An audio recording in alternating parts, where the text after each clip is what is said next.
Electoral bond के मुद्दे पर आज पार्लियामेंट के बाहर जमकर हंगामा हुआ। कांग्रेस का कहना है कि इलेक्शन कमीशन और आरबीआई की मुखालफत के बावजूद इसे जबरदस्ती बनाया गया। इस दौरान मुजाहिरीन अरकान पार्लियामेंट ने टैक्स के बदले चंदा लेने का इल्जाम लगाया। मुल्क के लिए खतरा बताते हुए कांग्रेस ने पीएम मोदी से ऐवान में जवाब की मांग को लेकर जमकर नारेबाजी की। इस दौरान पीएम मोदी के गैर मुल्की दौरों पर सवाल उठाए गए। कांग्रेस लीडरान का इल्जाम है कि इलेक्टोरल बॉन्ड के जरिए पार्टियों को जो पैसा मिला है वो सबसे ज्यादा बीजेपी को मिला है और इसी पैसे के दम पर सरकार बनाने और गिराने का खेल बीजेपी कर रही है। कल कपिल सिब्बल ने सवाल उठाया था कि आखिर बीजेपी को अकेले 95% पैसा क्यों मिला जबकि अपोजिशन को सिर्फ 5% पैसे ही मिले। वहीं लोकसभा में मनीष तिवारी ने कहा कि हुकूमत को घिरा जा रहा है। वहीं केरल असेंबली में कांग्रेस के 4 अरकान के फटकार का मामला तूल पकड़ता जा रहा है। एक तरफ स्पीकर रामकृष्णन ने आईनी फैसले लेने की बात कही है तो वहीं अपोजिशन जमातें स्पीकर के रवैये पर सवाल उठा रही हैं। ऐवान की कार्रवाई के दौरान कांग्रेस अरकान ने स्पीकर के स्टेज पर चढ़कर नारेबाजी की थी। यूडीएफ एमएलए ने पलक्कड़ एमएलए शफी पराम्बिल और केरल तलबा यूनियन के कारकुनान पर पुलिस लाठीचार्ज की मुखालफत की थी, लेकिन स्पीकर ने उनके रवैये का हवाला देते हुए कड़ी फटकार लगाई है। See that yesterday the speaker very clearly said that some action will be taken on these MLAs after consulting with everybody. But till today, we were not consulted. I wonder how he can take a decision without consulting all of us.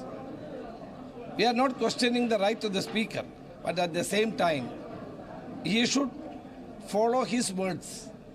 Without consulting us, unilaterally he has taken a decision. That is why we are not accepting that decision.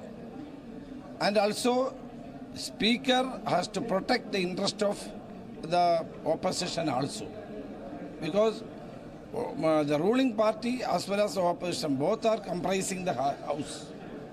So if the genuine demands of the opposition is completely ignored, then there is no sense in sitting in the house. That is why we boycotted the session.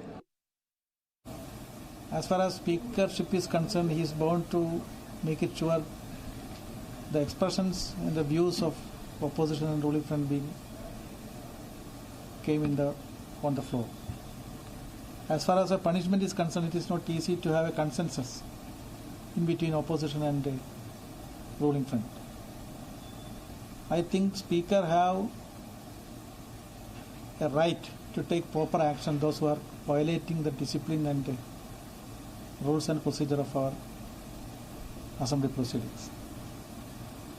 That's why I took that decision. This is not first time. There are a lot of precedents in the past also. I think after the unfortunate things happened in the assembly, we had an all-party meeting here. In that party meeting also, Chief Minister requested to restart the assembly, and he requested them to cooperate. Malegaon धमाके की मुलजिम Pragya Singh Thakur दिफाई committee में जगह लेने का उनका जो मामला है, जगह देने का उनका मामला वो तूल पकड़ता जा रहा है। कर्नाटक कांग्रेस ने वजीर दिफा के फैसले पर सवाल उठाए हैं। ब्रजेश कलप्पा ने कहा कि जिसके ऊपर दहशतगर्दी जैसे संगीन इल्जाम लगे हों उसे दिफाई कमेटी में शामिल करना मुल्क की हिफाजत से खिलवाड़ है।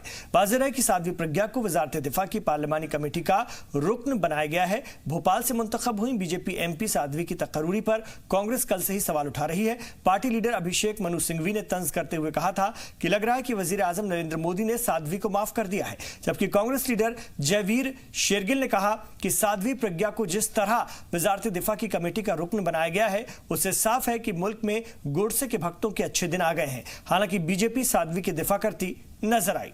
अब दिख रहे हैं सलाम दक्कन। केरल में सबरीमाला वाक़े भगवान अयप्पा के मंदिर में दर्शन के लिए अकीदतमंदों की भीड़ देखी जा रही है। सालाना यात्रा को देखते हुए इंतजामिया ने कई तरह के इंतजामात किए हैं। मुल्क की अलग अलग रियासतों से पहुंचने वाले अकीदतमंद काफी खुश नजर आ रहे हैं। इस बीच अयप्पा हामियों ने भी रियासती हुकूमत के बदले रुख की तारीफ शुरू कर दी है। सुप्रीम कोर्ट की जानिब से खवातीन के दाखिले का मामला 7 जजों वाली ऊपरी बेंच को सौंपने के बाद सबकी निगाहें सबरीमाला पर लगी हुई हैं। अदालत ने खवातीन के दाखिले पर रोक नहीं लगाई है, जिसको लेकर पिछले साल काफी हंगामा हुआ था।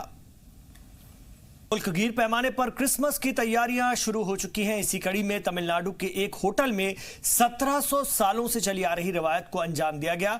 होटल एहलकारों के साथ मिलकर बड़ी तादाद में खवातीन ने केक बनाया। इस दौरान इस रवायत की तारीख बताई गई। कुत्ते सबसे ज्यादा वफादार जानवर होते हैं, आप ये कहावत जरूर जानते होंगे, लेकिन इसको साबित कर रहा है चेन्नई में एक कुत्ता जिसको उसके मालिक ने मरने के लिए अकेले छोड़ दिया था। लेकिन ये डॉगी अब सैकड़ों लोगों की जिंदगी बचाने में अहम रोल अदा कर रहा है। ये रिपोर्ट देखिए।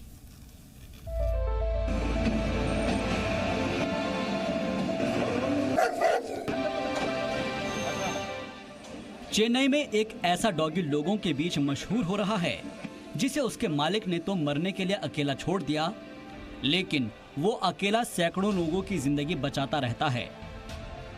ये डॉगी चेन्नई रेलवे स्टेशन पर तैनात आरपीएफ का साथी बन गया है और रोजाना ट्रेन से सफर करने वालों के बीच सेलिब्रिटी हो गया है। ये डॉगी चलती ट्रेन में उतरने और चढ़ने वालों को भौंककर ऐसा करने से रोकता है ताकि उनकी जान बच सके। रेलवे ट्रैक को गलत ढंग से पार करने पर भी ये भौंकने लगता है। रेलवे लगातार लोगों को अलर्ट करती रहती है कि किसी भी हालत में सीधे पटरी क्रॉस ना करें, क्योंकि उस पर आने वाली ट्रेन कभी भी उनकी जान ले सकती है। बावजूद इसके लोग नहीं सुनते और थोड़ी सी मेहनत से बचने के लिए सीधे पटरी क्रॉस करने लग जाते हैं।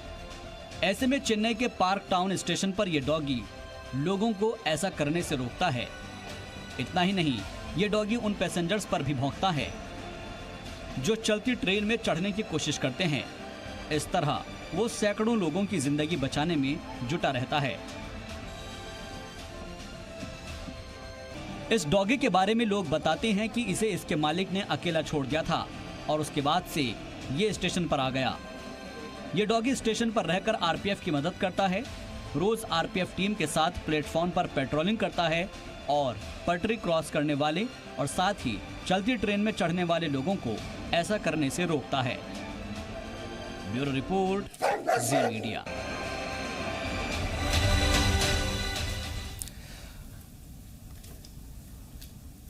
मुल्क में प्लास्टिक के खिलाफ मुहिम तेज हो गई है। तेलंगाना रियासत के मुलुगु जिले में इंतजामिया ने एक ऐसी पहल की है जो कि मुल्क भर में चर्चा का सबब बन गई है। ये रिपोर्ट देखिए।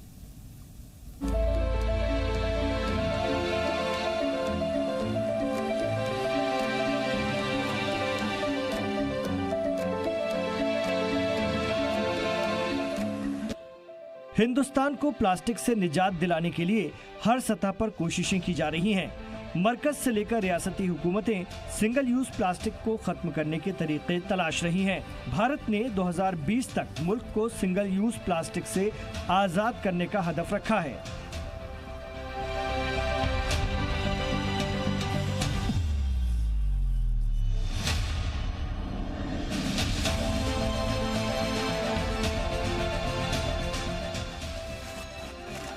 तेलंगाना के मुलुगु जिले में प्लास्टिक से आज़ादी की बेमिसाल पहल की गई। जिला इंतजामिया 1 किलो प्लास्टिक के बदले लोगों को 1 किलो चावल दे रहा है। डीएम नारायण रेड्डी खुद लोगों के बीच जाकर इस स्कीम पर अमल कर रहे हैं। इंतजामिया का मकसद आवाम के बीच प्लास्टिक वेस्ट को लेकर बेदारी लाना है। इंतजामिया ने पूरे जिले में 250 से ज्यादा कलेक्शन सेंटर्स बनाए हैं।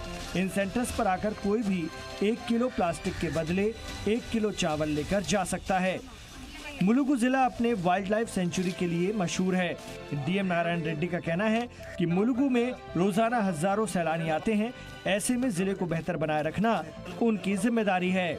वजीर आजम नरेंद्र मोदी जब तमिलनाडु के महाबलीपुरम में चीन के सदर शी जिनपिंग से मिलने पहुंचे, तब सुबह की सैर के दौरान उन्होंने लोगों को सफाई का पैगाम दिया था। मल्लापुरम के बीच पर पीएम मोदी खुद सफाई करते नजर आए। उन्होंने बीच पर प्लास्टिक के कचरे उठाए, जिसका मकसद लोगों को बेदार करना था ताकि सभी लोग सिंगल यूज प्लास्टिक को खत्म करने में साथ आएं। ब्यूरो रिपोर्ट, जी मीडिया।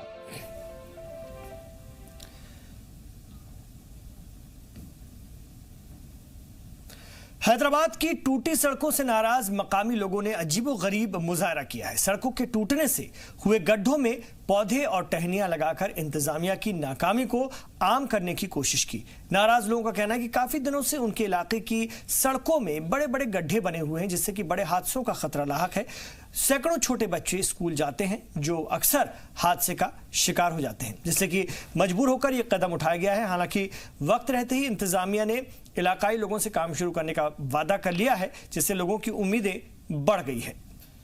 केरला के बाद आंध्र प्रदेश में भी रोबोट पुलिस का इजाद किया गया है। इशारों से कई तरह के काम करने वाले रोबोट लोगों की तवज्जो का मरकज बना हुआ है। विशाखापट्टनम पुलिस ने इसे लेकर काफी पुरजोश अंदाज दिखाया। बच्चों के सैल्यूट का जवाब देने से लेकर दीगर कामों को भी अंजाम दिया जा रहा है इस रोबोट के जरिए। इस मामले में रोबोट बनाने वाली कंपनी ने इसकी कई हुसूलियाबियां गिनवाई। कुछ दिन पहले ऐसा ही रोबोट केरला में भी देखने को मिला था, जहां बताया गया था कि इसे कुछ थानों में भी लगाया जाएगा।